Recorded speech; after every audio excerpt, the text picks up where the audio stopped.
உங்கள் favourite TV ஷோக்களை இனி miss பண்ண தேவையில்லை. ZEE5 இல் முற்றிலும் இலவசமாக காணுங்கள். இங்கேயும் எப்பொழுதும். கொஞ்ச நேரம் முன்னாடிதான் அந்த லேடி யாருன்னே தெரியாதுன்னு சொன்னான்.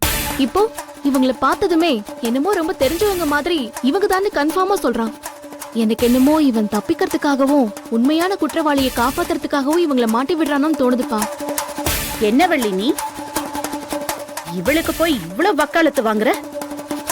திடீர்னு தாய் பாசம் வந்துருச்சா இல்ல ஆல்ரெடி இருந்த தாய் பாசம் பொங்கிடுச்சா? அத்த, நான் ஒண்ணு தாய் பாசத்துல எல்லாம் பேசல. ரொம்ப சாதாரணமா தான் கேக்குறேன். இவனே ஒரு திருட்டு பையன். இவன் சொல்றதெல்லாம் எப்படி நம்ப முடியும் சொல்லுங்க? அது மட்டும் இல்லாம கார்த்தி ஆனந்திக்கும் இவங்களுக்கும் என்ன சம்பந்தம் இருக்கு? எதுக்காக கார்த்தியோட பேரை சொல்லி இவங்க ஆனந்தியை கஷ்டப்படுத்தணும்னு நினைக்க போறாங்க? ஏன் இவளும் வேலனும் சேர்ந்து தானே வள்ளி கழுத்துல தாலியை கட்டினது?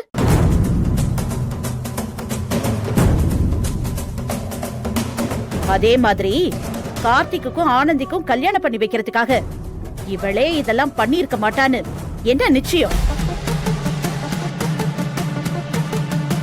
கார்த்திக் மேல கேஸ போட்டு அந்த கேஸ வச்சு அவனை அடிப்பணிய வைக்கணும்னு பிளான் பண்ணிருந்தா என்ன பண்ணிருப்பீங்க? ஐயோ, இப்பதான் எனக்கு எல்லாமே புரியுது. இதுக்குதான் என் பையன் மேல கேஸ் கொடுத்தீங்களா? என் பையன் வாழ்க்கையில தலையிட உங்களுக்கு யாருமே அதிகாரம் கொடுத்தது? அதுவும் இல்லாம அவன் பேர்ல ஆளுங்களை செட் பண்ணி போலீஸ் கேஸ் வரைக்கும் கொண்டு போயிருக்கீங்க. இங்க பாருங்கம்மா, இதெல்லாம் ரொம்ப தப்புமா.